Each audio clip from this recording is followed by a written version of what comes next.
ಸಂಕ್ರಾಂತಿಯ ಶುಭ ಸಂದರ್ಭದಲ್ಲಿ ನಮ್ಮ ಸ್ಯಾಂಡಲ್ವುಡ್ನಲ್ಲಿ ಒಂದು ಒಗ್ಗಟ್ಟಿನ ಸಂಕೇತ ಎದುರಾಗ್ತಾ ಇದೆ. ಇವತ್ತು ಸಂಕ್ರಾಂತಿ ಬ್ಯಾಶ್ಗೆ ಬಲರಾಮನ ದಿನಗಳು ಅಫಿಷಿಯಲಿ ಪ್ರಮೋಷನ್ ಶುರುವಾಗಿದೆ. ಆ ಒಗ್ಗಟ್ಟು ಅನ್ನೋ ಪದಕ್ಕೆ ಯಾವಾಗಲೂ ಕೂಡ ತಮ್ಮ ಪ್ರೀತಿಯನ್ನು ತೋರಿಸೋ ವಿನಯ್ ಗೌಡ್ರು ನಮ್ಮ ಜೊತೆ ಇದ್ದಾರೆ. Happy Sankranti once again. Thank you. ನಿಮಗೂ ಕೂಡ ಹಾಗೂ ನಿಮ್ಮ ವೀಕ್ಷಕರಿಗೂ ಕೂಡ ಸಂಕ್ರಾಂತಿ ಹಬ್ಬದ ಹಾರ್ದಿಕ ಶುಭಾಶಯಗಳು. ಆ್ಯಂಡ್ ಕಾರ್ತಿಕ್, ನನಗೇನು ನೀವು ಹೊಸಬ್ರು ಅಲ್ಲ. ಐ ಥಿಂಕ್ ನಾವಿಬ್ಬರು ಒಟ್ಟಿಗೆ ಬಂದ್ವಿ ಅನ್ಸುತ್ತೆ ಇಂಡಸ್ಟ್ರಿಗೆ almost. So it's good to see you grow. And ಇವತ್ತು ನೀವು ಪ್ರಶ್ನೆ ಕೇಳ್ತಾರೆ, ನಂಗೆ ತುಂಬ ಖುಷಿ ಆಗ್ತಾ ಇದೆ.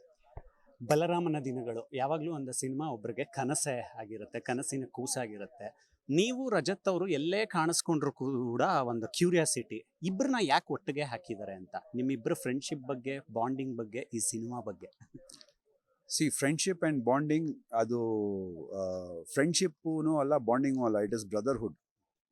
ನಾವಿಬ್ಬರು ಒಟ್ಟಿಗೆ ಹುಟ್ಟದೇ ಇರ್ಬೋದು, but we both are brothers and we been like that and it will be there till we die. ಇಬ್ಬರು ಹೀಗೆ ಇರ್ತೀವಿ. ಸಿನಿಮಾ ವಿಷಯ ಬಂದಾಗ ಐ ಥಿಂಕ್ ಪರ್ಟಿಕ್ಯುಲರ್ ಕ್ಯಾರೆಕ್ಟರ್ಸ್ಗೆ ಇಂತಿಂಥವರೇ ಬೇಕಾಗಿತ್ತು ಅಂತ ಕಾಸ್ಟ್ ಮಾಡಿದ್ರು. I think they have casted really well. ನಾನು ರಜತ್ತು ಅಂತಲೇ ಅಲ್ಲ, there are lot of other legendary actors ಈ ಸಿನಿಮಾನಲ್ಲಿರೋದು. ಆ್ಯಂಡ್ ವಿನೋದ್ ಸರ್ ಇದ್ದಾರೆ, ಸಾಕಷ್ಟು ಜನರಿದ್ದಾರೆ who are from Bollywood also.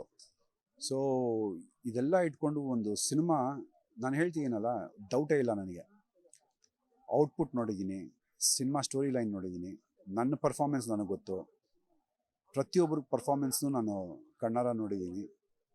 ಎಲ್ಲ ಒಂದು ಒಳ್ಳೆ ಇಂಗ್ರೀಡಿಯೆಂಟ್ಸು ಒಂದು ಅಡುಗೆಗೆ ಬಿದ್ದಾಗ it becomes a very special dish. And ಆ ಡಿಶ್ನ ಸರ್ವ್ ಮಾಡೋದಕ್ಕೆ ನಾವು ಇವಾಗ ರೆಡಿ ಇದ್ದೀವಿ. ಬಂದು ತಿಂದು ಮಜಾ ತೊಗೊಂಡು ಹೇಳಬೇಕಾಗಿರೋದು ನೀವು. ಎಲ್ಲರೂ ಸುಮ್ಮನೆ ತಮಾಷೆಗೆ ಒಂದು ಪ್ರಶ್ನೆ ಕೇಳ್ತಾ ಇದ್ದಾರೆ, ನೀವು ರಜತ್ ಅವರು ಸೇರ್ಕೊಂಡು ಮತ್ತೆ ಯಾವಾಗ ರೀಲ್ಸ್ ಮಾಡ್ತೀರಾ ಅಂತ. ಒಂದು ಮಾಡಿರೋದೇ ಅರಗಿಸ್ಕೊಳಕ್ಕೆ ಆಗ್ತಾ ಇಲ್ಲ, ಇನ್ನು ತಿರ್ಗಾ ಎಲ್ಲಿ ರೀಲ್ಸ್ ಮಾಡೋಣ ಅಂದರೆ, ರೀಲ್ಸ್ ಮಾಡಿದ್ರೂ ಒಂದು ಲಿಮಿಟ್ನಲ್ಲಿ ಮಾಡೋಣ ಅಂತ ಅಷ್ಟೇ.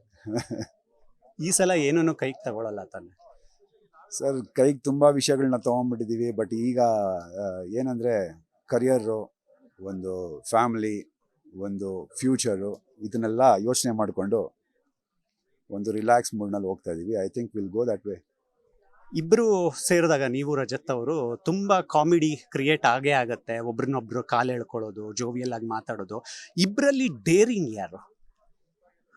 ಐ ಥಿಂಕ್ ನಮ್ಮ ಒಂದು ವ್ಯಕ್ತಿತ್ವದಲ್ಲಿ ಎಲ್ಲೆಲ್ಲಿ ಯಾವ್ಯಾವ ವಿಷಯಕ್ಕೆ ಡೇರಿಂಗ್ ತೋರಿಸ್ಬೇಕು ಅದು ತೋರಿಸ್ತೀವಿ. ಆ್ಯಂಡ್ ಕೆಲವೊಂದು ವಿಚಾರದಲ್ಲಿ ಅವನು ತುಂಬ ಸ್ಟ್ರೈಟ್ ಫಾರ್ವರ್ಡ್ ಇದ್ದಾನೆ ಆ್ಯಂಡ್ ಮಕ್ಕ ಕೊಡ್ದಂಗೆ ಹೇಳ್ತಾನೆ. ಕೆಲವೊಂದು ವಿಚಾರದಲ್ಲಿ ನನಗೆ ಎಲ್ಲಿ ಮಾತಾಡಬೇಕು ಅನ್ಸುತ್ತೋ ಅಲ್ಲಿ ಮಾತಾಡ್ತೀನಿ, ಡೈರೆಕ್ಟಾಗಿ ಹೇಳ್ತೀನಿ. ಅದು ಕೆಲವರು ಅವ್ರಿಗೆ ಅನ್ಕೊತಾರೆ, ಕೆಲವರು ನಮಗಲ್ಲ ಇನ್ನೊಬ್ಬರಿಗೆ ಅನ್ಕೊತಾರೆ. ಅದು ಅವ್ರವ್ರ ವಿವೇಚನೆಗೆ ಬಿಟ್ಟಿರೋದು. ಸೊ ಡೇರಿಂಗ್ ವಿಷಯ ಬಂದಾಗ I think we both sale in the same boat.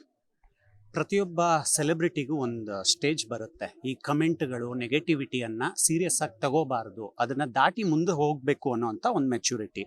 ನೀವು ಅದರಲ್ಲೇ ಇದ್ದೀರಾ ಅಂತ ಅಂದ್ಕೊಳ್ಳೋಣ ಇವಾಗ.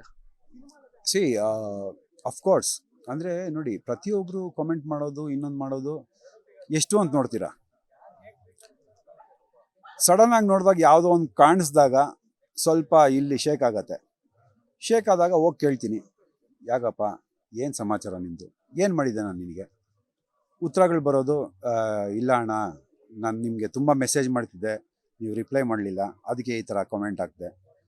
ಇಲ್ಲ ಅಣ್ಣ, ಬಿಗ್ ಬಾಸ್ನಲ್ಲಿ ನಾನು ನಿಮ್ಗೆ ತುಂಬ ವೋಟ್ ಹಾಕಿದ್ದೀನಿ, ನಿಮ್ಮ ಫ್ಯಾನ್ ನಾನು, ನೀವು ನನಗೆ ರೆಸ್ಪಾಂಡ್ ಮಾಡ್ತಿರಲ್ಲ, ಅದಕ್ಕೆ ಕಮೆಂಟ್ ಹಾಕಿದೆ. ಏನು ಮಾಡೋಕ್ಕಾಗಲ್ಲ. ಆ್ಯಂಡ್ ಕೆಲವರು ಈ ಫೇಕ್ ಪ್ರೊಫೈಲ್ಗಳು ಇಟ್ಕೊಂಡು ಸುಮ್ಮನೆ ಯಾರು ಅಕ್ಕಪಕ್ಕದಲ್ಲಿರೋರೇ ಇರ್ತಾರೆ ಸರ್, ಗೊತ್ತಾಗೋದಿಲ್ಲ ಯಾರಾಗ್ತಿದ್ದಾರೆ ಅಂದ್ಬಿಟ್ಟು ಹಾಕ್ತಿರ್ತಾರೆ. ಮೂಡಿದ್ದಾಗ ನನಗೆ ನನ್ನ ಬಾಯಿನಲ್ಲಿ ಒಳ್ಳೊಳ್ಳೆ ಮಾತುಗಳು ಕೇಳಿಸ್ಕೊತಾರೆ, ಮೂಡಿಲ್ಲದೆ ಇರೋವಾಗ ಸುಮ್ಮನೆ ಸ್ವೈಪ್ ಮಾಡ್ಕೊಂಡು ಹೋಗ್ತಾ ಇರ್ತೀನಿ ಅಷ್ಟೇ. ಒಂದು ಟೈಮಲ್ಲಿ ಅಂದರೆ ಡಿಸೆಂಬರಲ್ಲಿ ನಿಮ್ಮ ಮೇಲೆ ತುಂಬ ಟೀಕೆಗಳು ಬಂತು. ಅಂದರೆ ನಮಗೆ, ನಮ್ಮ ಇಂಡಸ್ಟ್ರಿಗೆ ಈ ಸ್ಟಾರ್ ವಾರು, ಫ್ಯಾನ್ ವಾರ್ಗಳನ್ನು, ಬೇಡದ ಸಂಸ್ಕೃತಿ ಬೇಕಾಗಿಲ್ಲ, ನಮಗೆ ಸಿನಿಮಾಗಳು ಓಡಬೇಕು ಅನ್ನೋದು ಮನಸ್ಸಲ್ಲಿರುತ್ತೆ. ಕಿಚ್ಚ ಸುದೀಪ್ ಅವ್ರಿಗೂ ನೀವು ಕ್ಲೋಸು, ದರ್ಶನ್ ಅವ್ರಿಗೂ ಕ್ಲೋಸು. ಒಂದು ಪಾಯಿಂಟ್ ಆಫ್ ಟೈಮಲ್ಲಿ ಇಬ್ಬರು ಫ್ಯಾನ್ಗಳಿಗೂ ಯಾವುದೋ ಫೇವರ್ ಇಟ್ಕೊಂಡು ವಿನಯ್ ಅವರು ಮಾತಾಡ್ತಾರಾ, ಬದಲಾಗ್ತಾರಾ ಅನ್ನುವಂಥ ಟೀಕೆಗಳು ಬಂತು. ಅದನ್ನು ಹೇಗೆ ಫೇಸ್ ಮಾಡಿದ್ರಿ ನೀವು ಆ ಟೈಮಲ್ಲಿ? ಇವತ್ತಲ್ಲ, ವೆರಿ ಫಸ್ಟ್ ಡೇಯಿಂದ ಹೇಳ್ತಾ ಇದ್ದೀನಿ, Sudeep sir is my idol. Sudeep sir ನನಗೆ is a guide, is a guru. Darshan sir ಅವ್ರ ಒಟ್ಟಿಗೆ ನಾನು ಸಿನಿಮಾ ಮಾಡಿದ್ದೀನಿ. He has given a lot to our cinema industry. ಅವ್ರ ಕೊಡುಗೆಗಳು ಸಾಕಷ್ಟಿದೆ. ನಾನು ಎಲ್ಲಿ ಒಂದು ವಿಡಿಯೋ ತೋರಿಸಿ ನಾನು ದರ್ಶನ್ ಸರ್ ಬಗ್ಗೆ ಕೆಟ್ಟದಾಗಿ ಮಾತಾಡಿರೋದಾಗಲಿ ಅಥವಾ ವಿರುದ್ಧವಾಗಿ ಮಾತಾಡಿರೋದಾಗಲಿ, ಪ್ರಾಬ್ಲಮ್ ಏನು ಅಂದರೆ ಎಲ್ಲೂ ಮಾತಾಡಿಲ್ಲ. ಅದು ಕೆಲವರಿಗೆ ಚುಚ್ತಾ ಇರೋದು. ಸುದೀಪ್ ಸರ್ ಬಗ್ಗೆ ಮಾತಾಡ್ತೀರಾ, ದರ್ಶನ್ ಸರ್ ಬಗ್ಗೆ ಮಾತಾಡಲ್ಲ ಅನ್ನೋದು. ನನಗೆ ಯಾರ ಬಗ್ಗೆ ಮಾತಾಡಬೇಕು ಅನಿಸುತ್ತೋ ನಾನು ಅವ್ರ ಬಗ್ಗೆ ಮಾತಾಡ್ತೀನಿ. ನನಗೆ ಯಾರ ಬಗ್ಗೆ ಮಾತಾಡಕೂಡ್ದು ಮಾತಾಡಬಾರ್ದು ಅನಿಸುತ್ತೋ ನಾನು ಅವ್ರ ಬಗ್ಗೆ ಮಾತಾಡೋದಿಲ್ಲ. ರೀಸನ್ಸ್ ಇರ್ಬೋದು.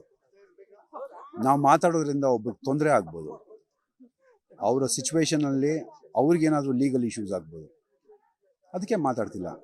ಅದಕ್ಕೆ ಟೀಕೆಗಳೇನು ಸರ್, ಮಾಡೋರು ಮಾಡ್ತಾ ಇರ್ತಾರೆ, ಹೇಳೋರು ಹೇಳ್ತಾ ಇರ್ತಾರೆ, ಕೇಳೋರು ಕೇಳ್ತಾ ಇರ್ತಾರೆ. ಅವ್ರು ನನ್ನ ಊಟ ಕಿತ್ಕೊಳಕ್ಕಾಗಲ್ಲ, ನಾನು ಬಂದು ಅವ್ರ ಊಟ ಕಿತ್ಕೊಳಕ್ಕಾಗಲ್ಲ. ನಾನು ಎಲ್ಲಿದ್ದೀನಿ ನಾನು ಅಲ್ಲೇ ಇರ್ತೀನಿ, ಅಲ್ಲಿಂದ ಬೆಳೀತಾ ಹೋಗ್ತೀನಿ. ಮಾತಾಡೋರು ನನ್ನ ಇನ್ನೂ ಜಾಸ್ತಿ ಬೆಳೆಸ್ತಾ ಇದ್ದಾರೆ, ಹಾಗೆ ಮಾತಾಡಿ ಇನ್ನೂ ಜಾಸ್ತಿ ಬೆಳೆಸಿ ಅಂತ ಕೇಳ್ಕೊತೀನಿ. ದೊಡ್ಡ ಕನಸುಗಳ ಜಾತ್ರೆಯಲ್ಲೇ ಯಶ್ ಅವರ ಟಾಕ್ಸಿಕ್ ಚಿತ್ರದ ಟೀಸರ್ ರಿಲೀಸ್ ಆಗುತ್ತೆ. ಬೇರೆ ಬೇರೆ ಅಭಿಪ್ರಾಯಗಳು ಚಿತ್ರರಂಗದಿಂದ ಬರ್ತಾ ಇದೆ. ಒಬ್ಬ ಆರ್ಟಿಸ್ಟ್ ಆಗಿ ಸಿನಿಮಾವನ್ನ ನೋಡೋ ಆಡಿಯನ್ಸ್ ಆಗಿ ನೀವೇನು ಹೇಳ್ತೀರಾ ಈಗ ನಡೀತಾ ಇರೋದ್ರ ಬಗ್ಗೆ?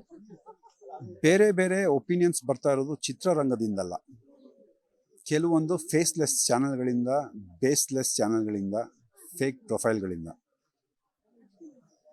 ಒಂದು ಮಾತು ಹೇಳೋದಕ್ಕೆ ಇಷ್ಟಪಡ್ತೀನಿ ಸರ್,